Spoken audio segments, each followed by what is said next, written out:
Welcome to Art Ed Radio, the podcast for art teachers. This show is produced by the Art of Education University, and I'm your host, Tim Bogantz.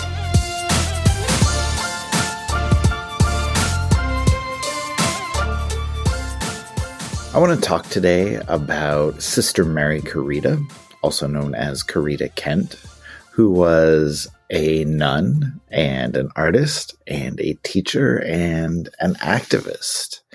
And she is someone who I think we overlook far too quickly when we are talking about pop art and art history.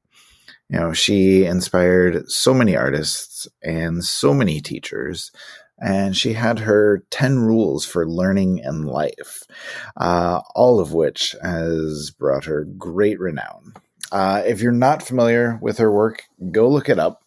If you don't know it offhand, you may recognize it when you see it, but check it out and familiarize yourself before you listen to the conversation today, because that will help the conversation mean so much more to you. So just go ahead and hit pause, use the links we have in the show notes to do some quick research about her work, about her life, about whatever interests you, whatever you may need to know. And we will still be here when you come back. And like I said, that will make listening to the conversation today much more meaningful.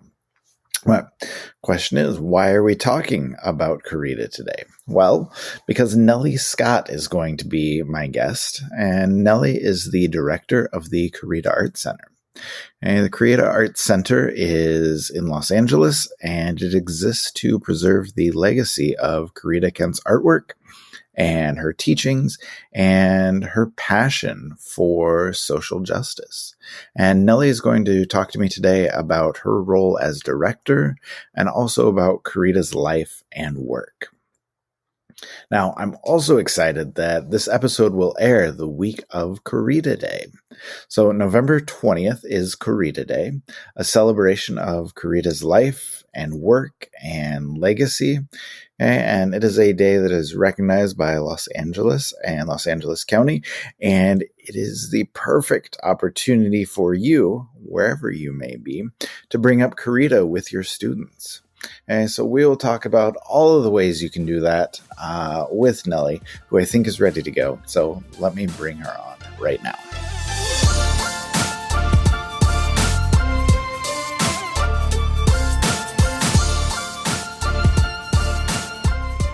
All right, and Nellie Scott is joining me now. Nellie, how are you? Hi, how are you? I'm doing pretty good this morning. Awesome. I am really looking forward to talking to you. I feel like you have a super cool job. I think it's a lot of great stuff that I think art teachers will really enjoy hearing about. So to get started, though, I guess, can you just tell us a little bit about yourself? How you got started in art, what drew you to working at the museum? Yeah, absolutely. So my name is Nellie Scott, and I am the director of the Corita Art Center here in Hollywood. We are located right off of the corner of Western and Franklin near Griffith Park. And it is one of the highlights of my job is to speak about Corita and to be her champion. And I feel so lucky to do so. And my background is in art history and social practice, specifically through an Indigenous lens, and always have found myself pointing towards arts education as a foundation to that work, and thinking of how do we make art as accessible as possible to people of all ages. So of course, I found my way to Corita, who shows us something new every day and really, frankly, still teaches us through her work and her words. Yeah, that's awesome. And I do want to ask you a little bit later about the whole accessibility thing and how you make things available for our teachers. I think that's really cool with everything that you've been doing. But before we get to that, I guess I wanted to ask, just from your perspective, just looking at the museum, everything you do there, why is it so important for you to preserve Corita's legacy? Well, I think it's kind of fundamental to the type of work that we do in our mission. While we are centered around one singular person and their estate and their pedagogy, we have the great fortune of thinking through the ethos that she left us as well, which is always centered around love, hope, and justice. And so thinking through that is, a really sometimes very challenging, but also really rewarding in thinking, how do you take what has been left to us and bring that to the next generation? And so we do that in many different levels. And most recently, I think we were able to really underline the importance of honoring the work of women and women's heritage with Corita's studio and receiving historical designation for the place of an educator, a place of a woman artist. Their work has value. And so I think that is something that we, again, really underlined through that journey of this larger gap in equity that we are seeing. And further, what helped shape that conversation was the incredible power of a good educator and the ripple effect that they leave in the world, right? So we have her students that we get to talk to every day. We have her students, and you really see that magic. And so when we think about what's important in preserving the legacy, I think that's it. That's the good stuff. Because, when you hear Corita in any interviews or read interviews of her, she always describes herself as an educator first. And I think that for us really becomes our North Star and mission. Oh, that's really cool. That hits home for me. I think that's a really, really great way to think about things. And like you said, a good way to guide what you're doing. Now, before the interview part here, I talked a little bit about Sister Corita's work. But can you tell us a little bit more about the museum itself? Maybe a little bit more about the mission you just talked about. But also just, what would people be able to see there, and what kind of programs, what sort of opportunities do you offer for people through the museum? Right. Well, that's a great question. And a museum might be a little stretch. We're consider ourselves as a research center first and foremost. Fair enough. But we are looking to address that, because I do think that the more that we, again, coming back to that accessibility that is at the fundamental root of Corita, of making sure it's as available to everybody as possible. So you mentioned, her name. And so kind of going back in history a little bit, she was known as SisterMary Corita until 1968, where she sought dispensation from her vows and continued on as a secular artist in Boston. When she died in 1986, she left some things to the Grunwald collection, which is now part of the Hammer, and then some of her papers to Harvard. But essentially, everything else came to the Immaculate Heart community. So the women that she was once in habit with had created a nonprofit themselves. So again, she left this collection to them to keep championing that legacy. And that's what's a great part of our job, is working with them as a program of their good work. And so of that's about 30,000 artworks, ephemera. We have a very robust photography collection, slide collection of her photographs, which was part of her process. And so we're actually very much looking at that right now to think through that accessibility term of how do we digitize these to make it a more robust research tool for not only enthusiasts, but also other educators. Yeah, that seems like it would be quite the undertaking to try and Yeah. get through all of that. So I don't envy you there. I did want to ask though too. I know for so many museums, art centers, galleries, COVID has been incredibly difficult. The past couple of years have been incredibly difficult, but I know that you pivoted during the shutdown and created just so many educational opportunities. I was really impressed by the Learning by Heart video resources, in particular, that you put together. Can you talk about how all of that came together and how you created those? Oh, yes. Speaking to the digitization efforts, and that's, part of this larger conversation of making resources available. Mm-hmm. We're so fortunate. We have an amazing curator and collections manager, Olivia Cha, who's really leading that. And, but it really, COVID hit, and I think, right, everybody was just turned sideways.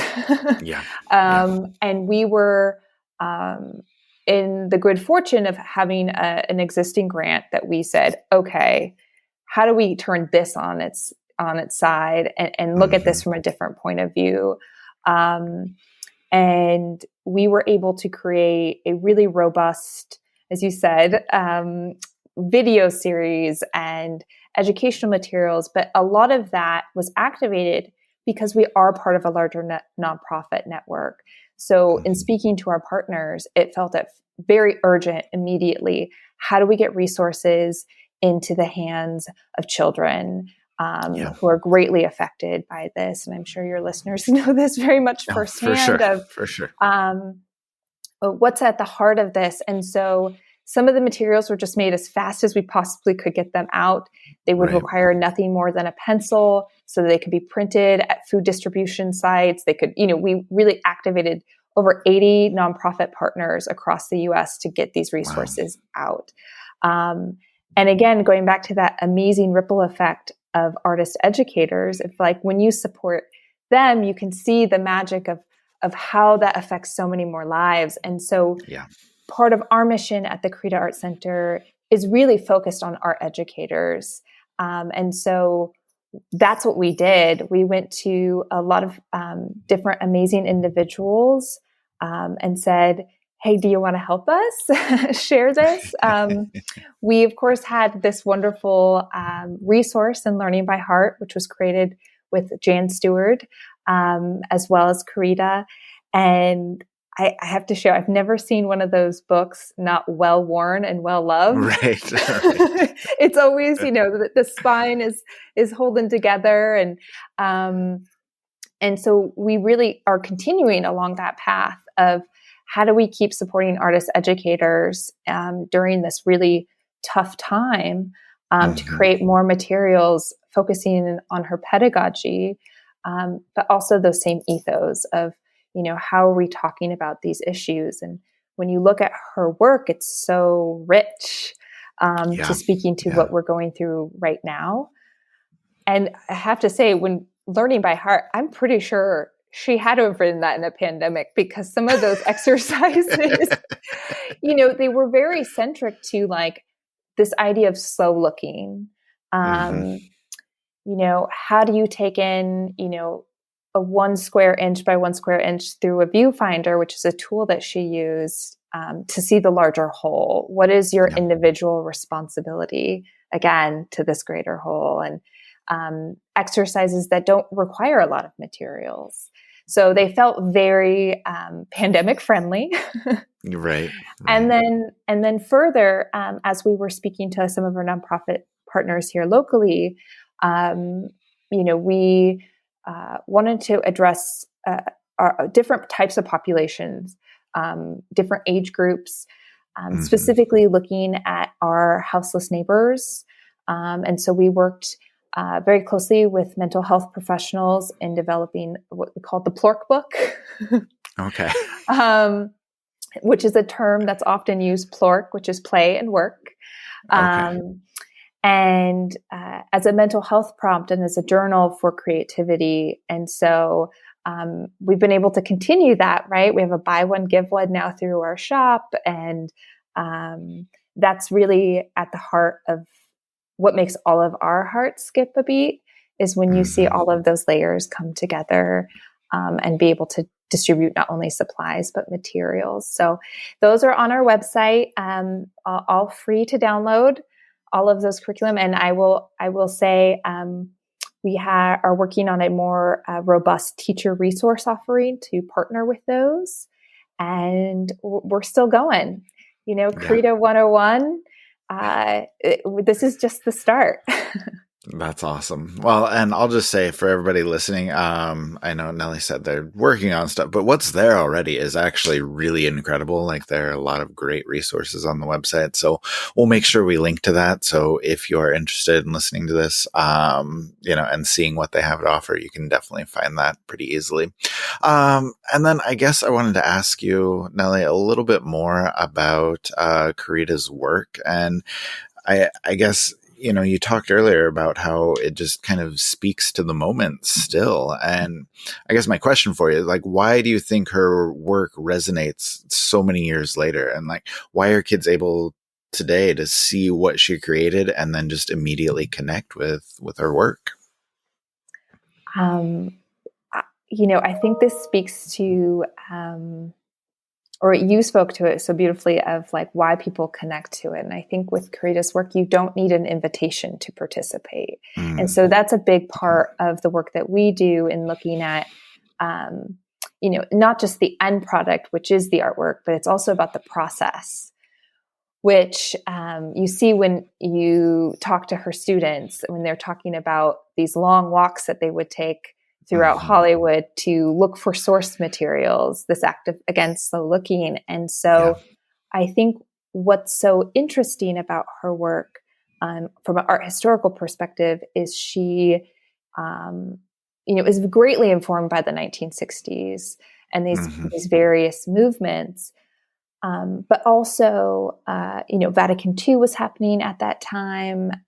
We have, closely aligned the pop art movement, and this idea of like, how do you take the everyday and find gratitude in it in a new way? And so she's pulling from common objects that people are very familiar with, packaging from food sources or billboards, and or Beatles lyrics, this kind of weaving in of message, that again, you don't need an invitation to participate. And with her working primarily in creating serigraphs and or silkscreen prints, it's a very democratic medium, right?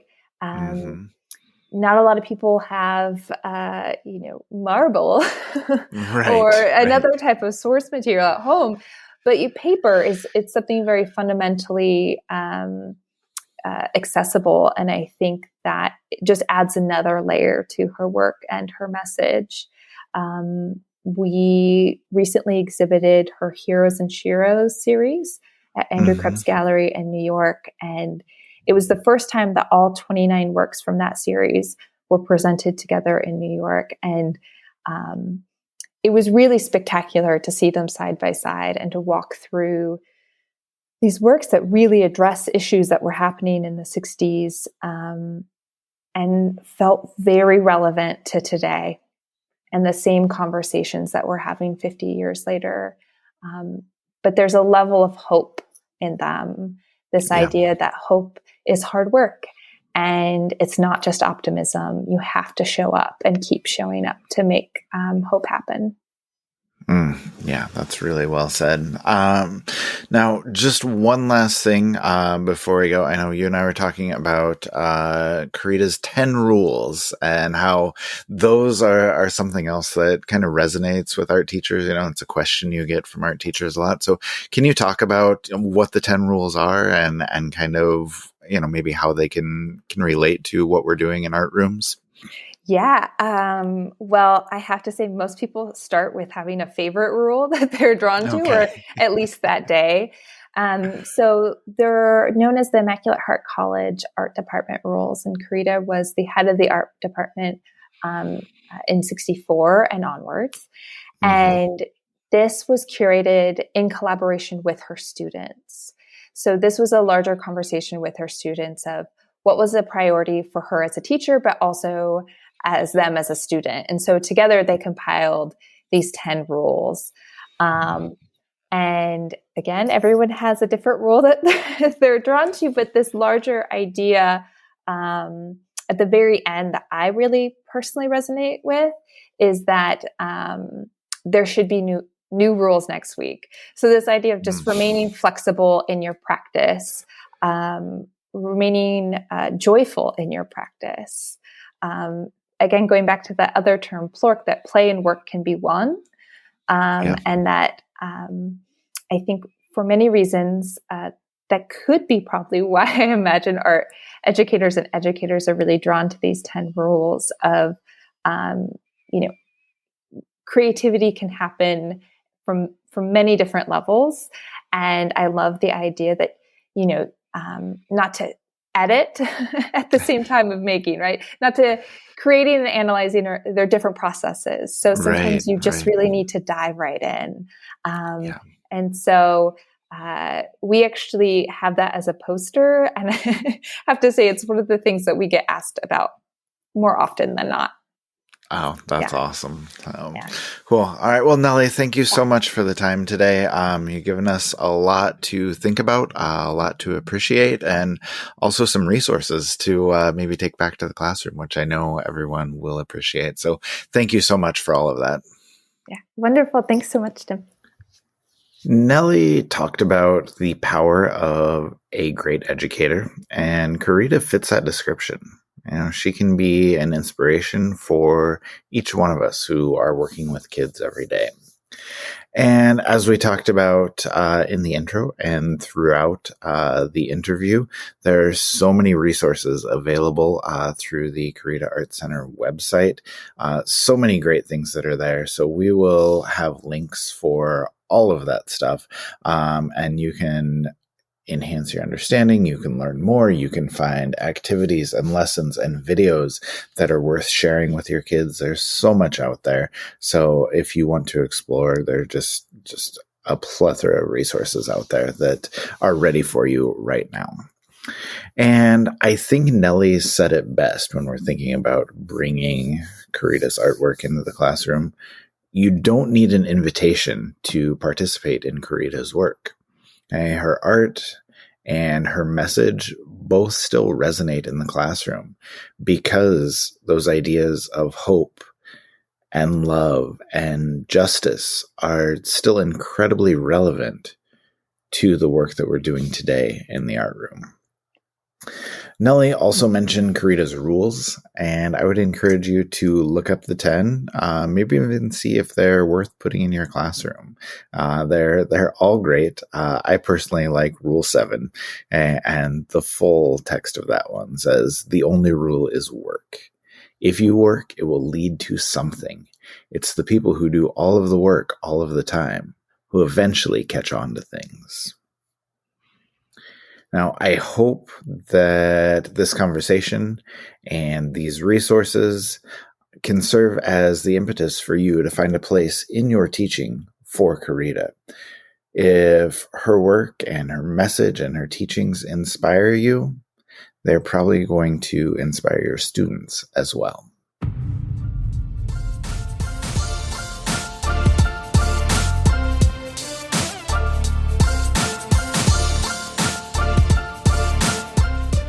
Art Ed Radio is produced by the Art of Education University with audio engineering from Michael Crocker. Thank you, as always, for listening, and we will talk to you next week.